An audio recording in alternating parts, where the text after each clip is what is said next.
നമ്മൾ ചില കാര്യങ്ങളൊക്കെ കുടുംബമായിട്ട് ഒരുമിച്ചിരുന്ന് തീരുമാനങ്ങൾ എടുക്കണം. അതിൽ ഏറ്റവും പ്രധാനപ്പെട്ട ഒരു വിഷയമാണ് കുടുംബത്തിൽ ഒരുമിച്ച് എല്ലാവരും കൂടി ഇരുന്ന് എപ്പോൾ പ്രാർത്ഥിക്കാൻ പറ്റും, അത് നിങ്ങൾ തീരുമാനിക്കണം. അതിപ്പോ രാത്രി 12 മണിക്കായാലും തമ്പുരാന് കുഴപ്പമില്ല. കർത്താവ് സമയത്തിനും കാലത്തിനും അധീനനാണ്. ഹല്ലേലൂയ.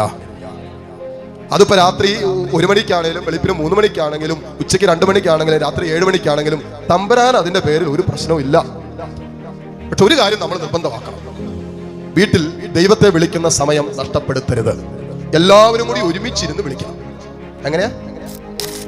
ഒരാൾ തെക്കോട്ടും ഒരാൾ വടക്കോട്ടും ഒരാൾ പടിഞ്ഞാറോട്ടും അങ്ങനെയല്ല, എല്ലാവരും കൂടി ഒരുമിച്ചിരുന്നു ഒരേ ഹൃദയത്തോടെ ഒരേ ഐക്യത്തോടെ അപ്പോസ്തല പ്രവർത്തനത്തിൽ എഴുതി വെച്ചിരിക്കുന്ന ഒരേ മനസ്സോടെ ഹൃദയത്തോടെ ദൈവത്തെ വിളിച്ചപ്പോൾ തന്റെ വാഗ്ദാനമായ പരിശുദ്ധാത്മാവിനെ അവരിലേക്ക് ദൈവം വർഷിച്ചു, പുതുവീഞ്ഞ് നൽകി. ഈ ഒരു വിഷയം നമ്മൾ മനസ്സിൽ സൂക്ഷിക്കണം.